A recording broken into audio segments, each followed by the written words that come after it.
Halo semuanya, apa kabarnya? Semoga teman-teman semua di dalam keadaan sehat, dilancarkan pekerjaan, aktivitas maupun usahanya.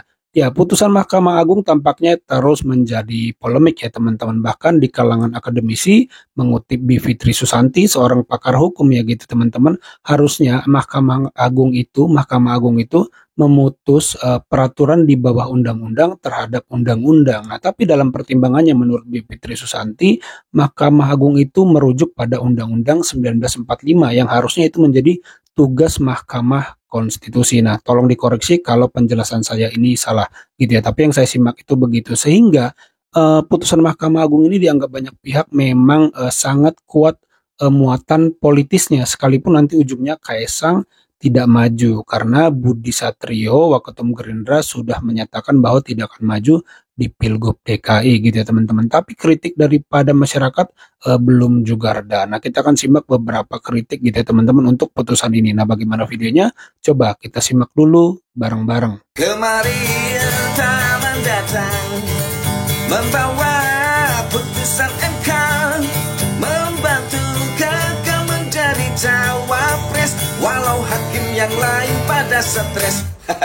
Sekarang adik yang datang membawa putusan MA, membantu adik menjadi cagup, sungguh membuatku menjadi takjub. Wow. Orang bilang di dunia ini tidak ada yang kebetulan, semuanya sudah diatur. Apalagi kalau ngomongin soal negara Konoha. Negara Konoha ini kan aturable. Apa sih yang gak bisa diatur? Ya gak? Ngomong-ngomong soal yang lagi lari kenceng, gas terus, jangan sampai kendur. Yang penting sang adik jadi calon gubernur. Ya gak? Teman-teman, mari sama-sama kita buktikan adanya praktik nepotisme yang nyata, terutama dalam putusan Mahkamah Agung yang kemudian memberikan karpet merah atau jembatan emas kepada anak daripada Presiden Joko Widodo dan adik daripada Gibran yang terpilih sebagai wakil presiden, yaitu Kaisang, dalam kontestasi Pilkada 2024. Pertama, yang memposting foto sebelum munculnya putusan Mahkamah Agung tersebut adalah Sufmi. Sufmi ini menyandingkan Kaisang bersama dengan Budi Satrio. Kaisang tadi anak Presiden Joko Widodo dan adik daripada Gibran yang hari ini duduk bersama Prabowo Subianto sebagai presiden terpilih. Dan Budi Satrio adalah pengurus Gerindra yang juga merupakan keponakan daripada Prabowo Subianto. Sampai sini udah tangkap?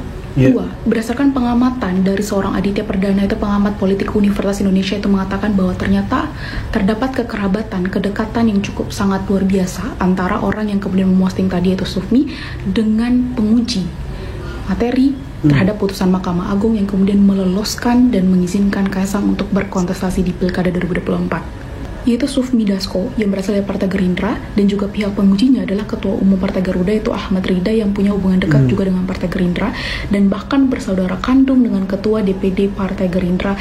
And you have to know, teman-teman, bahwa sebelum memimpin Partai Garuda pada April 2015, Rida ini merupakan kader daripada Partai Gerindra, baru kemudian menyeberang ke Partai Garuda. Lanjut, yang berikutnya. Ada celah lain yang kemudian bisa kita lihat dan kita perhatikan, bahwa ternyata selama ini kalau kita perhatikan langkah politik daripada Partai Garuda ini itu terkesan hanya untuk mementingkan kepentingan-kepentingan daripada Partai Gerindra atau kepentingan daripada Pak Prabowo Subianto. Misal, dalam pengujian batas usia kemarin di Mahkamah Konstitusi yang kemudian meloloskan Gibran Rakabuming Raka, ternyata Partai Garuda juga merupakan salah satu partai yang juga ikut mengajukan uji materi, baru disusul oleh PSI. Gak hanya itu, Partai Garuda juga ikut bergabung dalam Koalisi Indonesia Maju untuk kemudian mendukung Presiden dan juga Wakil Presiden yang hari ini terpilih, teman-teman. Dari rangkaian semua itu, silakan kalian rangkai sendiri, silakan kalian nilai sendiri di mana letak yang kita selalu khawatirkan, yaitu nepotisme, dan ya selalu ada cara-cara untuk kemudian melanggengkan kekuasaan lewat permainan-permainan dengan memanfaatkan, melecehkan hukum hari ini. Dari adanya pengalihan isu, UKT dan lain-lain sampai kemudian muncul putusan ini secara tiba-tiba, jauh dari kata keterbukaan, jauh dari kata transparansi, bahkan akuntabilitas. Lantas MK untuk kakak, MA untuk adik, right? Kalau gue bilang ini adalah merupakan situasi darurat, kira-kira teman-teman akan sependapat gak? Gue pengen ngajak teman-teman semuanya untuk sama-sama kita peka, kita kritisi dan kita suarakan tentang bagaimana keadaan demokrasi dan negara hukum kita hari ini. Kalau kemarin Mahkamah Konstitusi itu menjadi jembatan dan juga karpet merah bagi seorang Gibran, anak dari Presiden Joko Widodo yang kemudian nantinya akan duduk di tahta sebagai wakil presiden membersamai Prabowo Subianto, maka hari ini Mahkamah Agung ikut serta berpartisipasi menjadi jembatan sekaligus karpet merah bagi Kaesang. Anak siapa lagi kalau bukan anak dari Bapak Presiden Joko Widodo. Mari kita analisis secara komprehensif agar tidak dibilang sebagai cawe-cawe, tidak dibilang sebagai tim ses dan lain-lain, karena ada ketidakpastian hukum yang perlu kita lihat bersama teman-teman. Pertama kita bahas dari segi sosiologis. 1. Sufmi Dasko Ahmad itu tiba-tiba mengunggah foto Budi Satrio dan Kaesang, lalu captionnya adalah Budi Satrio Kaesang for Jakarta 2024. Dan teman-teman harus tahu, selang beberapa jam ketika kemudian si Sufmi mengunggah foto tersebut pada sosial media, datanglah putusan Mahkamah Agung. Mahkamah Agung kemudian mengabulkan uji terhadap pasal 4 ayat 1 huruf D Peraturan KPU nomor 9 tahun 2020 tentang pencalonan pemilihan gubernur dan wakil gubernur, bupati dan wakil bupati, serta wali kota dan wakil wali kota. Yang kita harus sama-sama garis bawahi teman-teman bahwa pasal yang tadinya sebelum dikabulkan itu adalah menetapkan bahwa batas usia kandidat kepala daerah itu adalah 30 tahun untuk calon gubernur dan juga wakil gubernur, dan juga 25 tahun untuk calon bupati, wakil bupati, wali kota, wakil wali kota yang terhitung sejak penetapan pasangan calon, sejak penetapan pasangan. Hal yang menjanggalnya adalah ketika kemudian Mahkamah Agung itu mengabulkan putusan tersebut, Mahkamah Agung kemudian melakukan revisi, menafsirkan ulang ketentuan dalam pasal 7 ayat 2 huruf E Undang-Undang Pilkada yang mengatur tentang batas usia tadi ialah paling rendah 30 tahun bagi gubernur dan juga wakil gubernur, dan juga 25 tahun bagi bupati maupun wali kota, tapi terhitung sejak pelantikan calon terpilih. Kita tahu bahwa pendaftaran calon kepala daerah itu akan berlangsung pada 27 sampai dengan 29 Agustus nanti, dan penetapan pasangan calon kepala daerah itu akan ada pada 22 September. Sedangkan jika kita merujuk pada jadwal si Kaesang yang saat ini belum berumur 30 tahun kawan-kawan saat penetapan pasangan calon, putra bungsu Pak Jokowi satu ini yaitu Kaesang itu justru akan berusia 30 tahun saat pelantikan calon kepala daerah. Garis bawahi, putusan Mahkamah Agung yang mengatur berlaku saat pelantikan calon terpilih, dan Kaesang akan berumur 30 tahun saat pelantikan calon terpilih. Bukankah ini jelas-jelas merupakan legitimasi atas nepotisme lagi dan lagi setelah Gibran? Kerjasama yang sangat baik antara Mahkamah Konstitusi terhadap Gibran dan juga Mahkamah Agung terhadap Kaesang. Dan lagi-lagi ini telah jelas mengacaukan, memporak-porandakan sistem dan negara demokrasi kita, sistem dan juga negara hukum kita teman-teman. Kalau sudah kayak gini, masih ada orang-orang di luar sana yang masih tutup mata dan mengatakan bahwa saat ini sedang baik-baik aja dan tidak ada yang perlu dipermasalahkan, maka perlu dipertanyakan ulang apakah sistem demokrasi itu layak untuk diterapkan di dalam negara yang masyarakatnya masih sangat kurang dan minim kepekaan terhadap bagaimana kondisi hari ini, bahkan mudah sekali untuk diombang-ambing oleh manipulasi para penguasa. Kenapa sih orang-orang nggak suka Mas Kaesang maju sebagai wakil gubernur Jakarta gitu? Aneh banget.